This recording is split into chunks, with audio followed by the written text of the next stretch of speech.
All right, double show, snow day. We are transitioning from the Sunday hangover straight into college shame day.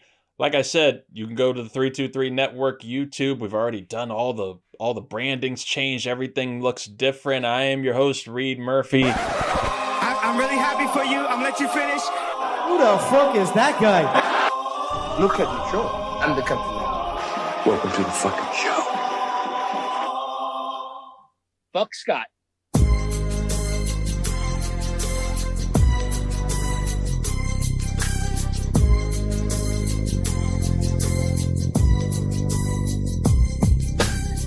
Not so fast, Reid. Oh, Lee. This is my show.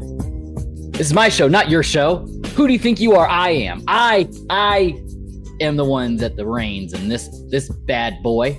If your show is the Lamborghini of the network, I guess mine's, I don't know, Toyota Camry. Is well said. We've been going for a while now. We've been going.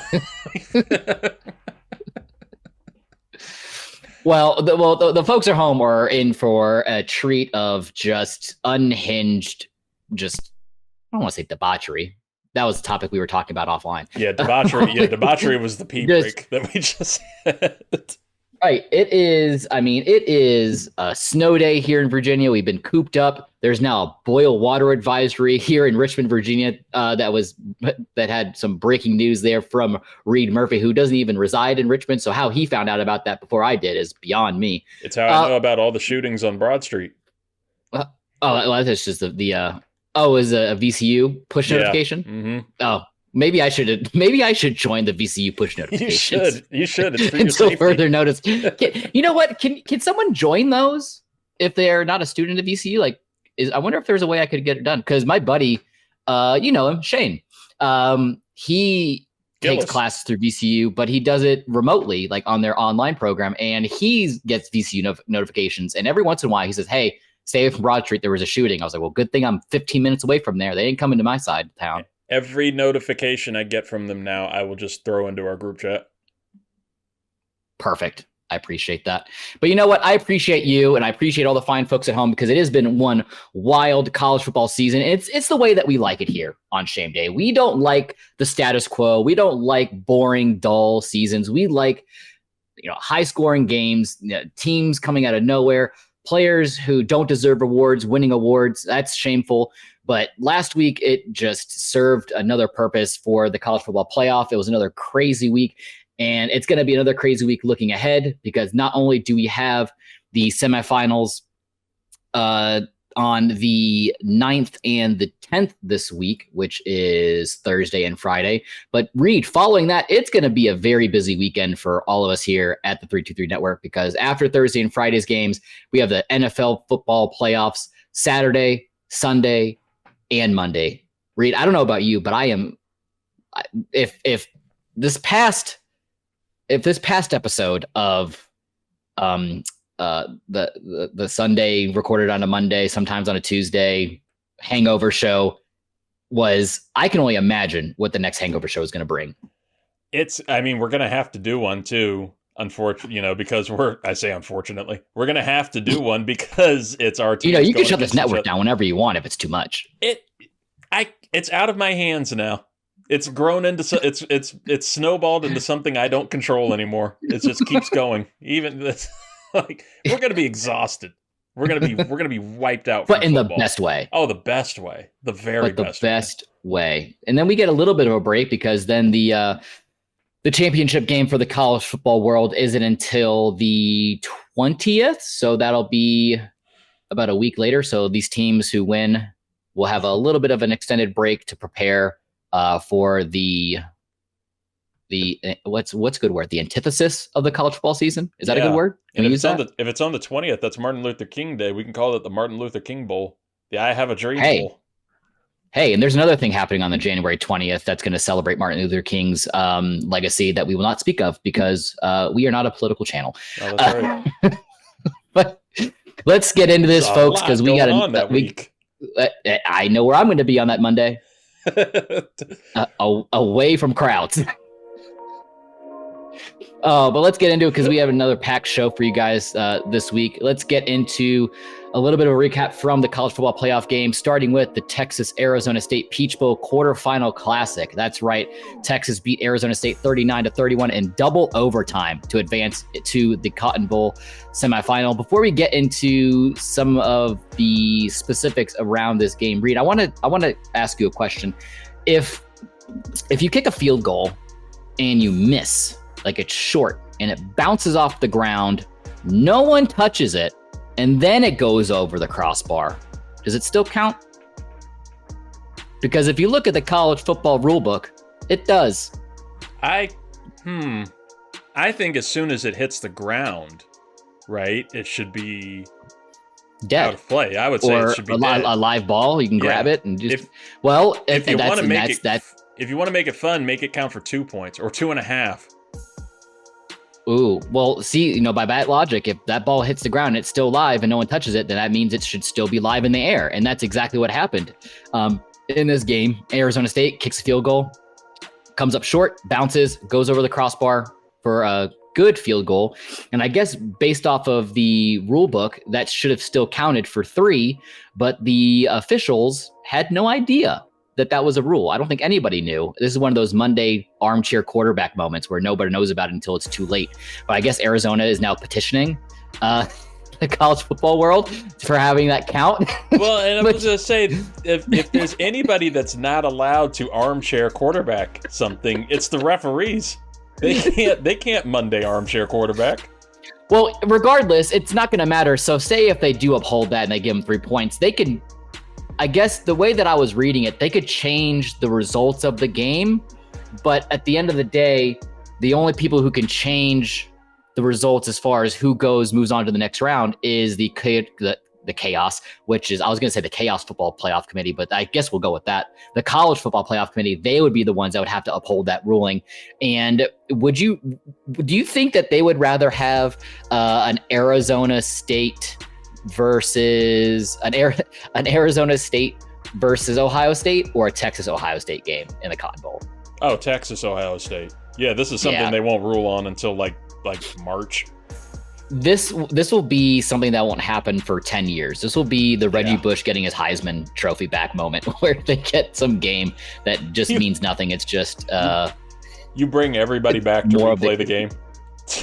Well, that was the thing. That was the thing that was part of the article that I was reading. Like, they wouldn't replay the game. They wouldn't start from where it left off. Like, I guess it would just count as a win. I don't know. Maybe I'm just maybe it's above my pay grade, which is 0.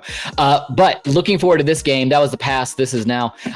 Texas, Arizona State, some key players and moments for you from that game, starting off with Quinn Ewers' throw of a 28-yard touchdown to Matthew Golden on 4th and 13 to force a second overtime, which was huge. Andrew Mukuba intercepting Sam Levitt's pass to clinch the victory as well, to move the Texas Longhorns off into the next round. But we can't talk about Arizona State without talking about running back Cam Scatterbo, starring for Arizona State with 143 rushing yards, 8 catches for 99 yards. Oh, and also Reid, a 42-yard touchdown pass.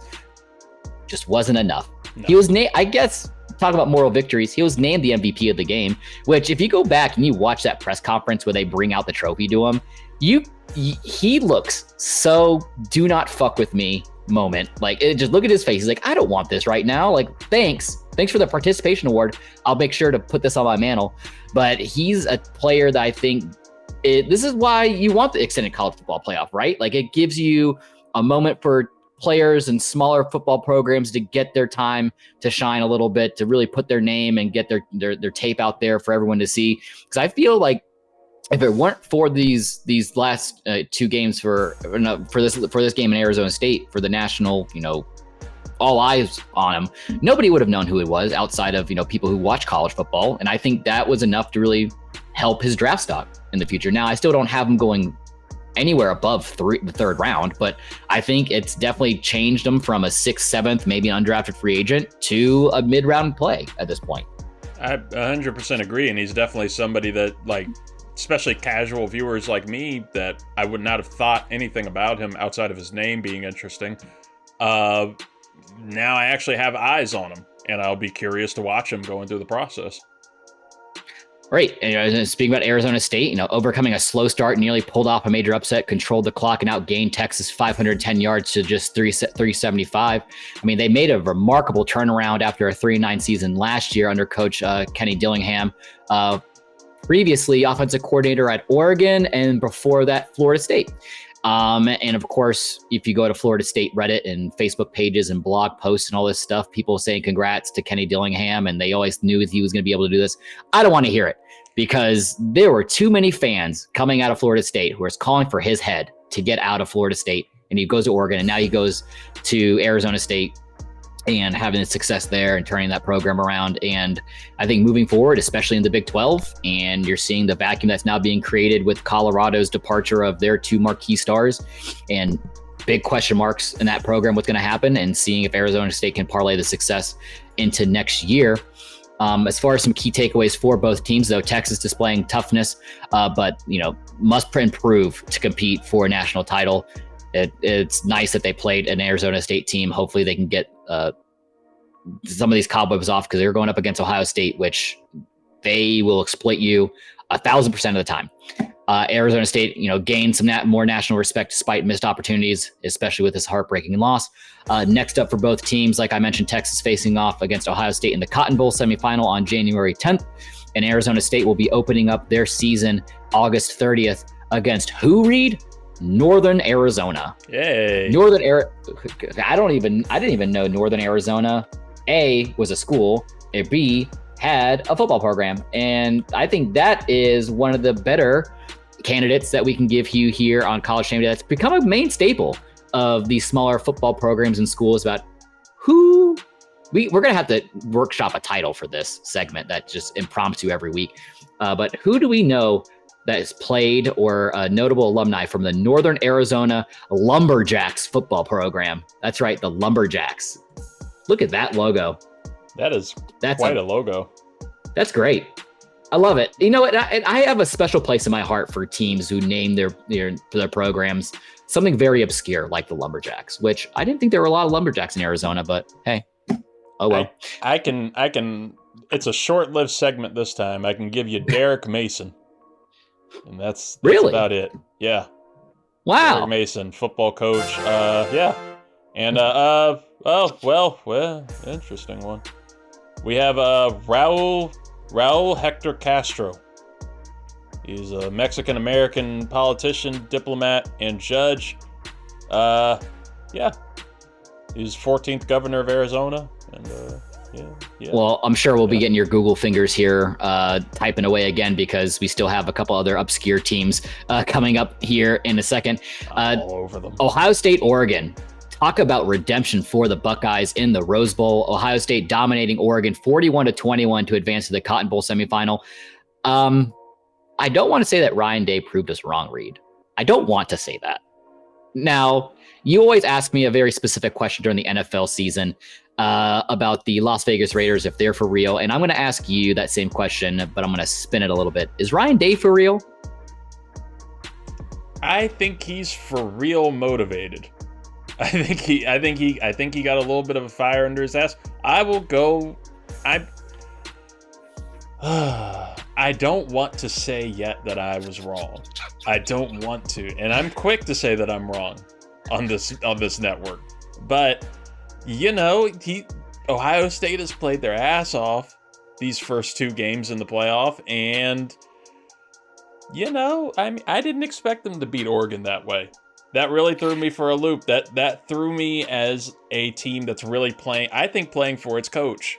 And I think he's got those guys motivated. I think he's got them really willing here. And I can truly see Ohio State winning it this year. But I still, I need them to do it for me to really say that I was wrong. He needs to win for me to say that I was wrong.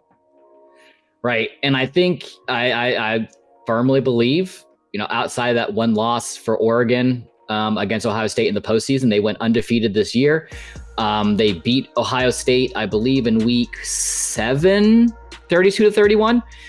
But I feel that that Ohio State team especially anchored by Will Howard's arm, and Jeremiah Smith caught 2 of his 3 long touchdown passes in a 34-point first half.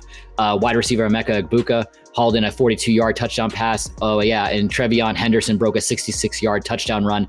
I think it got away from Oregon too much, too fast, and I think that team, who really didn't go up against anybody of note, I feel like that roster, they rolled over a little bit there for Oregon, and they just said, you know what, we give up. And then it was just a little bit too little, too late kind of situation for the Ducks. Speaking about Coach Ryan Day, had a heavy emphasis post game on the resilience, telling his team about the rare opportunity for a second chance. And like you said, I think he lit that fire underneath all his players' asses at this point, because looking ahead, you have Texas, which isn't going to be an easy route to get over them, and then the winner of the Penn State Notre Dame game in the Orange Bowl. Either one of those teams could, shock you, but 3 of these 4 teams in the semifinals, their head coaches are on the hot seat. You have Marcus Freeman in Notre Dame. You have James Franklin in Penn State. You have Ryan Day in Ohio State. Steve Sarkisian, I think, of the 4 head coaches still alive in the college football playoff, is the only one without any kind of risk of losing his job, even if he does drop this game in the semifinals. But before we get into any further, since we're talking about it right now, do you see one of these 3 head coaches without a job and in the kind of that carousel of the college football head coaching world after the playoffs are all said and done? Only 2 that I can see it with is Ryan Day at Ohio State and James Franklin. And that is purely if they lose in this semifinal. And I think depending on how they lose. If Ohio State gets embarrassed, gets their ass whooped right there, I think there could be talks of Ryan Day. I think honestly the highest percentage here though is James Franklin. If Penn State gets destroyed, embarrassed, looks like they don't belong against Notre Dame, which I don't think is going to happen, then I think Franklin could get canned right there. Here's my proposition for you. And all for your folks at home, let me know. Go to the official 323 College Shame Day Instagram page at 323 College Shame Day. Let me know if my idea is too crazy. Let me know if it's too crazy. But I got one for you, Reid. Let's look ahead real quick before we move any further. Mm-hmm. Ohio State, they win the Cotton Bowl. They go to the championship. Penn State, they win the Orange Bowl. They go to the championship. Yeah, James Franklin, Ryan Day, a Big Ten championship. Both these coaches are very much on the hot seat about staying with their respective programs. Have this be a WWE ladder match for your job. Whoever wins keeps their job. Whoever loses their job. Have it be like that. Or like you're doing street racing for your pink slip for your car. Like have that be on the line. Add an extra layer of just intensity to a game that's already going to be extremely hard fought. I don't know if you're with me or not because you just muted. It's funny. I was unmuted and then I muted myself. So play yourself. I think it could be appropriate with Netflix getting WWE this week. Why not? It's appropriate. I love it. Speaking about the game before I move further into the College Shame Day game, bowl of the week, Ohio State, like I mentioned, scored on 6 of their first 7 drives with 4 plays over 40 yards. Jeremiah Smith had 7 catches for a season high 187 yards. That is one wide receiver I cannot wait to come out of college to go into the NFL, especially with my Tampa Bay Buccaneers probably going to be losing Mike Evans here the next couple of years. Once he leaves, bring him in. That would be amazing. A couple key takeaways for both teams. Ohio State securing the largest margin of victory over a number 1 team in school history and a strong contender for the national title. And as for Oregon, a season-defining disappointment after a stellar run. Questions about college football reseeding rules remain. That's been one huge topic for the talking heads at ESPN, ESCSPN, if you like to talk about that. There's been a lot of looking forward there. Yeah, I mean, it's a learning curve. This is all new.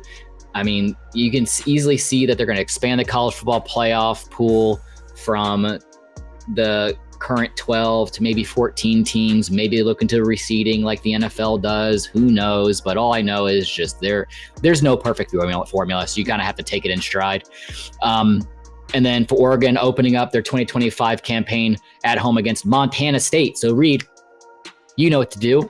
Let's see if we know anybody from Montana State. While we're talking about Penn State advancing to the college football semifinal with a commanding Fiesta Bowl victory over Boise State, 31-14.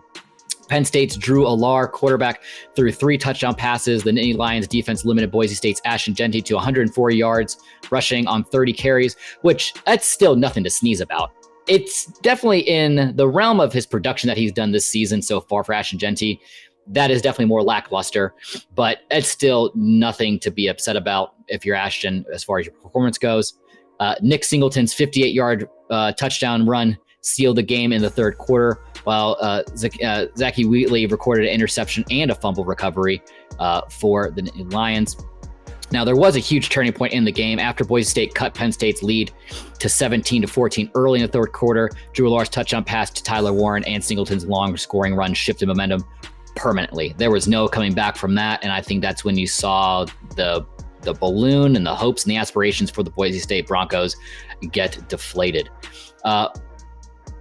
As far as any kind of key takeaways for each team, for Penn State, the Nittany Lions displaying dominance on both sides of the ball, also making a strong case for the national title contention. Maybe that plays more that they're playing a really strong group of 5 team. Maybe they're real, maybe they're not for real, but who knows? We'll see this week.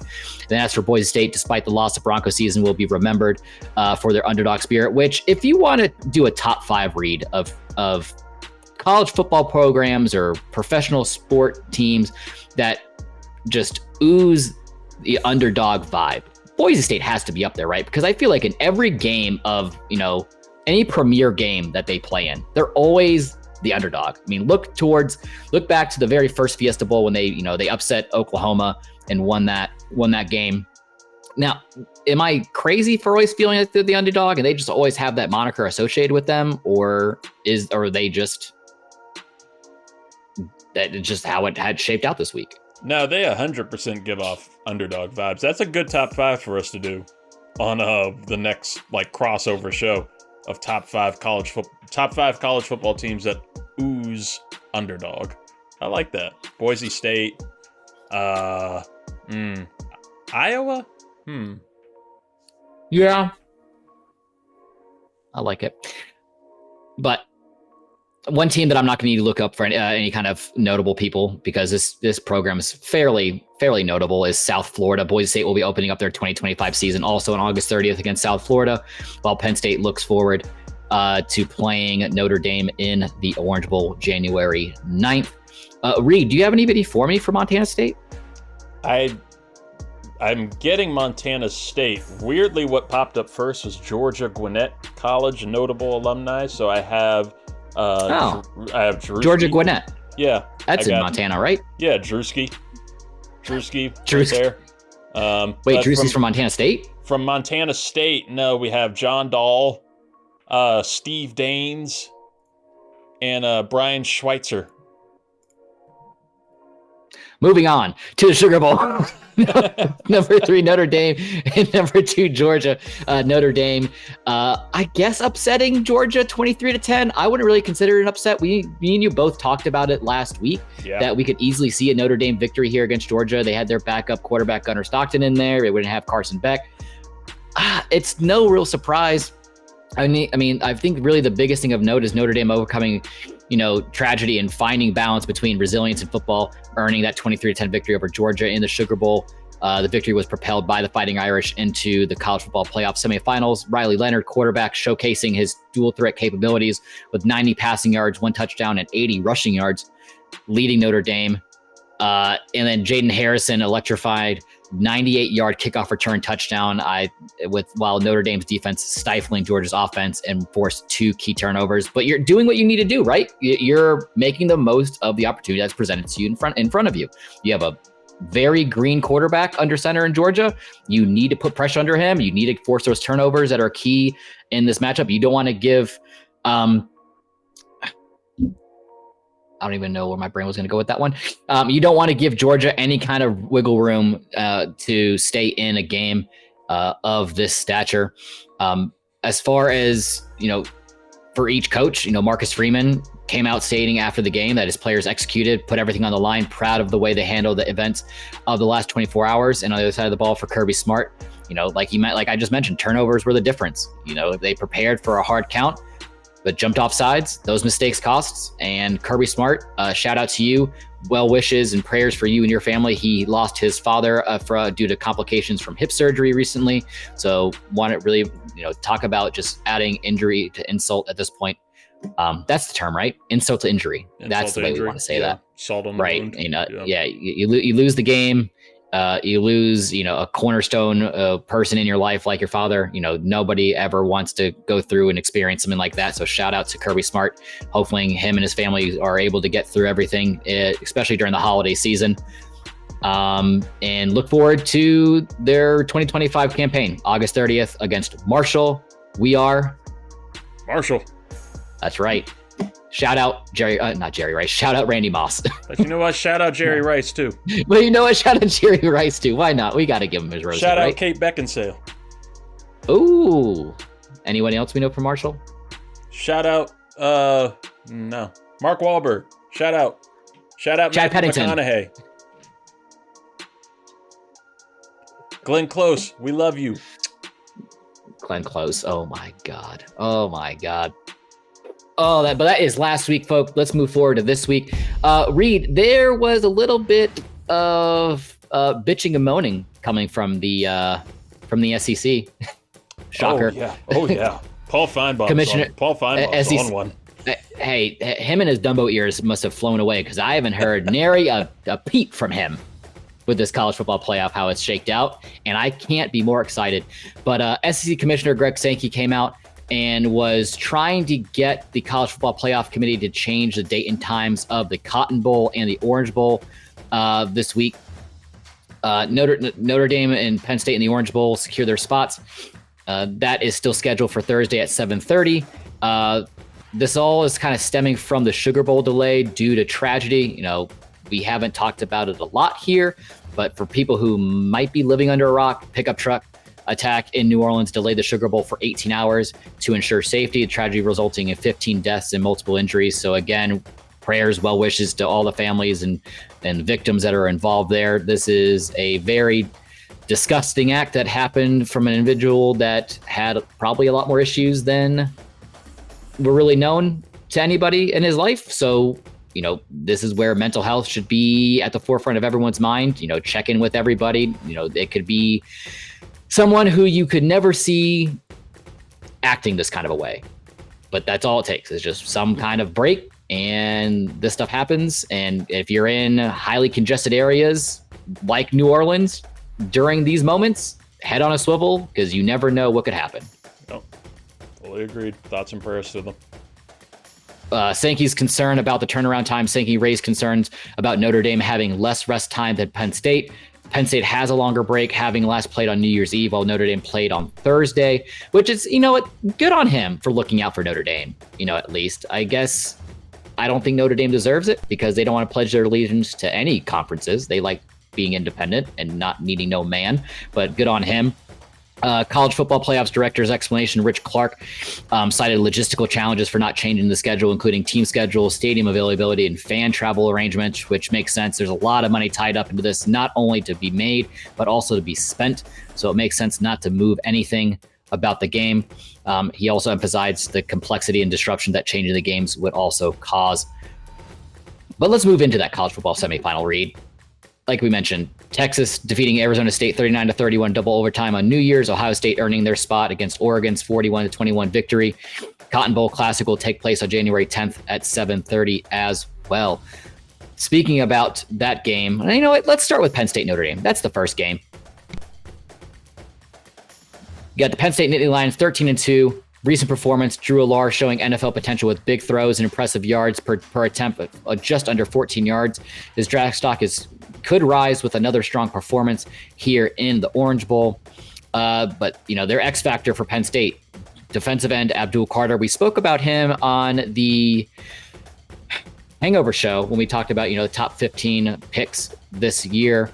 Big Ten Defensive Player of the Year and a key edge rusher for the Lions. His health is uncertain, but his return could boost the Penn State defense. How Penn State wins this game is limiting Notre Dame's running game and forcing a 3rd and long situation, control that line of scrimmage to put pressure on quarterback Riley Leonard and disrupt the passing game. On the other side of the ball, Notre Dame Fighting Irish, who are also who are 13-1 recently in the Sugar Bowl, strong defensive performance, especially against Georgia, forcing key turnovers, sacking the quarterback multiple times. Their offense did struggle, but quarterback Riley Leonard was a key playmaker. That is going to be the X factor for Notre Dame. Riley Leonard was critical in the Sugar Bowl, contributing both in the air and on the ground. Again, Penn State's defense, he'll need to carry more of an offensive load to get the victory. As for Notre Dame as a whole, continued defensive dominance, pressure on quarterback Drew Allar and forcing turnovers, special teams. That is another key to winning this game for Notre Dame. Likely a big kickoff return, maybe. That might help a little bit, try to keep them close, and avoiding penalties will be crucial for victory for Notre Dame. Now, before we get into the Cotton Bowl Classic, Reid, who do you got? Penn State, Notre Dame. If you had to put all your money going to Vegas, like we think Tyreek Hill's going to be doing, all your money onto one of these teams, who do you got? I'm going to take, it's a tough one, man, on this one, but I'm going to take Penn State here. I'm taking Penn State in this one. It goes against what we were saying last week with, being able to see Notre Dame roll all the way through on this one, but I like Drew Allar. I like Drew Allar a pretty decent amount. I've liked what I've seen from him, and I think that just like how we're seeing how motivated Ryan Day is to keep his job and to prove doubters wrong and to finally get something going, I think James Franklin is seeing that this is the time right now. This is the opportunity. I can see Penn State continuing to roll on the momentum here and picking up the win because they just fucking flat out need this. And it's frankly, it's time. It's past time for Penn State to get there right now with James Franklin. I think this is the opportunity. And again, something big that we haven't really gotten to mention too much. This is going to be a historic opportunity because no matter what, the winner from this game is going to produce the first black head coach to coach in a national championship game. So it's going to be pretty awesome. Pretty awesome opportunity for Marcus Freeman and James Franklin. Representation matters, Reid. I don't care what you say and how much you're against that statement, but representation matters in this world. It does. You know what? I like your breakdown, and I like your unintentional joke of frankly. Yeah, Franklin-y. But you know what? I'm going to disagree with you. I'm going to go with Notre Dame. I'm going to go with Notre Dame in this game with Marcus Freeman. Talk about top 5 hunks in college football. God, top 5 hunks in just the world. Sports. Yeah. Strong jawline. I mean, I would love to know what his mewing regiment is there in South Bend. But no, I'm going to go with Notre Dame. I think they're the little engine that could. I think James Franklin's going to shit his pants. And this is what college football wants, right? If you can't get a Georgia, if you can't get an Alabama, if you can't get one of these marquee blue blood, I know that's a basketball reference, but if you can't get one of these marquee football programs in college football to go to the championship, you have one in Texas on the other game. With this, Penn State, yeah, you got the Joe Pa legacy there. They've been around for decades, blah, blah, blah, blah, blah, blah. But what bigger name in the college football title game than Notre Dame? They haven't been relevant in decades. This is the closest they've gotten to the college football title game in years. So I'm sure they are salivating right now having the Fighting Irish in the title game. And also shout out to one of the biggest supporters of not only College Shame Day, but the 323 Network, my brother Eric, who is also the biggest Notre Dame fan that I know. He has seen success in college football, I think, in his lifetime. I have a couple times, not as of late, but in my lifetime. So I would like to see that for him, even though he is a dirty Patriots fan. But moving on. At that, if for Eric, let's go Notre Dame. Let's go Notre Dame it's another chance to shit on Brian Kelly. We love chances to shit on Brian Kelly, and to see Notre Dame have this kind of success post Brian Kelly while LSU's doing their thing. Come on. Listen, and if you need another person to have a reason to shit on or to laugh at being shit on, it's going to be Ryan Day. That's right, the Goodyear Cotton Bowl Classic of number 5 Texas and number 8 Ohio State.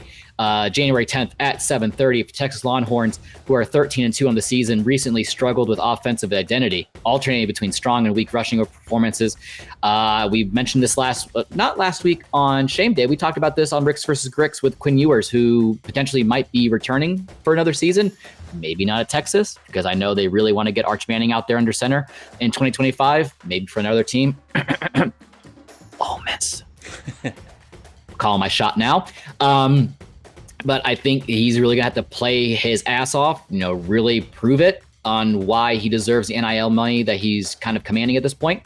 But a key factor for Texas is going to be that rushing attack will play critical against Ohio State. Offensive tackle Cameron Williams' potential return could make the biggest difference.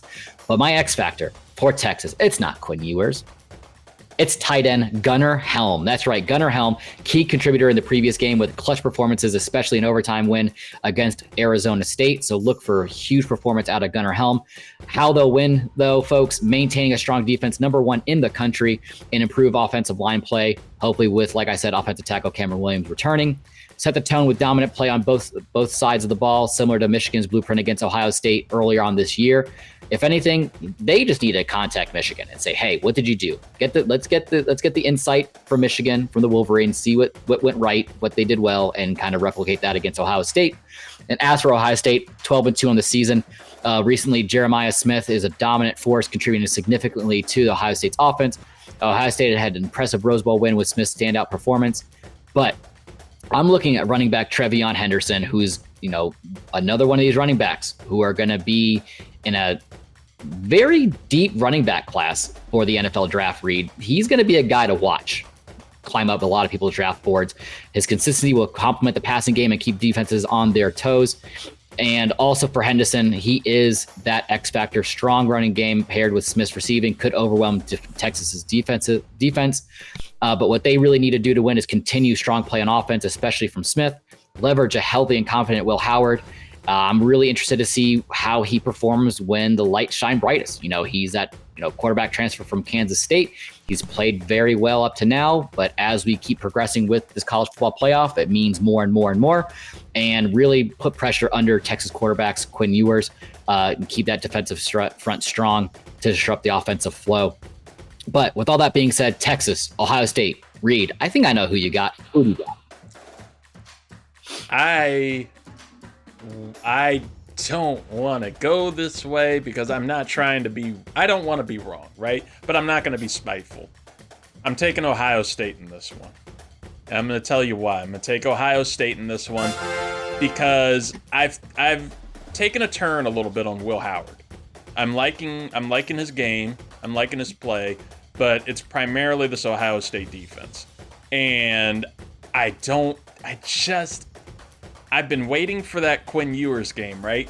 You stay on the edge of your seat with those turnover opportunities that he can present. This is a defense and a lineup of talent on that defense that is going to take control of those opportunities. They're going to create them and I think twist Quinn Ewers' head a little bit to make him have those moments. And if you can do that early and rattle Texas, Ohio State won't have a problem with them the rest of this game. So I don't want to be, I was a big proponent of Texas making it to the Natty this year and potentially winning it, and Ohio State not getting close and Ryan Day getting fired. I'm leaning the opposite route now. I think this Ohio State team is motivated enough to do it and will present enough of a problem to Quinn Ewers that Texas doesn't even get a chance in this one. Right. And I mean, if you look back at the SEC championship game against Georgia, losing in that overtime 22-19 there, you had 1 touchdown and 2 interceptions. I think if Ohio State's able to replicate what the Bulldogs did in that SEC championship game, they could see the success. But I am going to go against the grain with you again. I am going to go with the Texas Longhorns. Okay. I feel this is going to be Quinn Ewers, arguably one of his best games of his career. I think he's going to come out. I think he's going to go guns a-blazing. I think he understands that he needs to play at a high level to keep Texas moving forward. And like I mentioned before, could you imagine a Texas Notre Dame championship game and how much the College Football Playoff Committee would just be over the moon with the amount of revenue that they're going to be able to bring in with that. And also, selfishly, again, shout out, because another one of the main kind of supporters of College Shame Day, and he's now started going into the regular 323 programming here at the 323 Network, Artie Hernandez. Shout out to Artie. He is one of the winners of the highly touted and highly wanted $25 FanDuel gift cards. He is a major Texas Longhorn fan. I'm really rooting for him. And at that point, if it's a Texas Notre Dame championship, I don't know who to root for. Do I root for blood? Do I root for supporters? I don't know what to do. And then I'm going to be in the weeds with whoever I pick. But yeah, give me Texas. And it's going to be a very high scoring game. I think that's one thing we can both agree on at this point.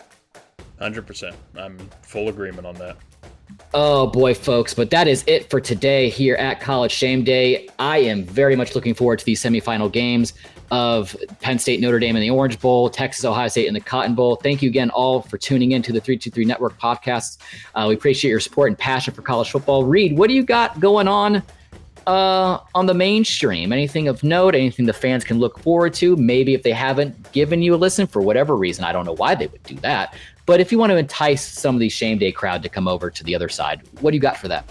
We have a lot going into the NFL playoffs, and especially on this network with, 3 primary hosts here of me, Scott, and Zahara Ali. Commanders, Bucks, wild card matchup on Sunday Night Football. That's perfect for this network and perfect for us. So we're going to be doing a lot of NFL postseason contention talk. As we get further into, things, NBA talk is going to be happening with Luis Martinez. The Oscars and all of that talk is coming up really, really hot and fast with Travis Byram. So we got a lot going on. Subscribe to the 323 Network. And of course, if you don't want any of us, yet at the very least have College Shame Day there. So subscribe. Love it. For now. You'll have something. Yes. And Awesome Con. We'll talk to you more about that.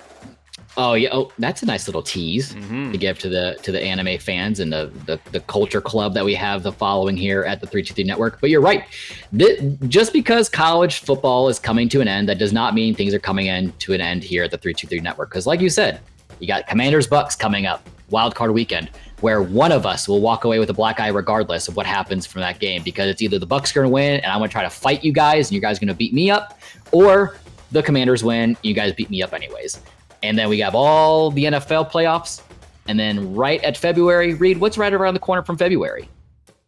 March Madness. That's right. The wackiest time of year where us 3 schmoes who know nothing about college basketball, we give you our takes.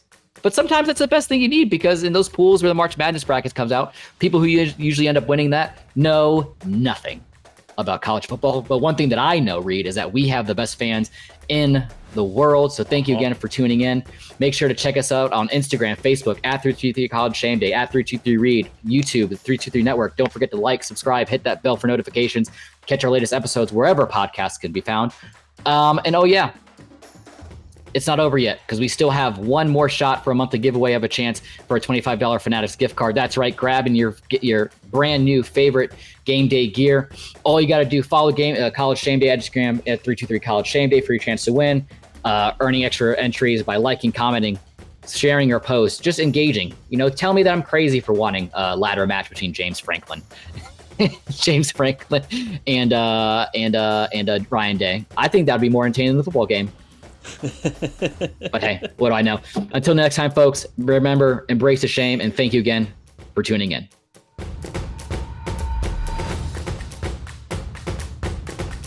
Georgia.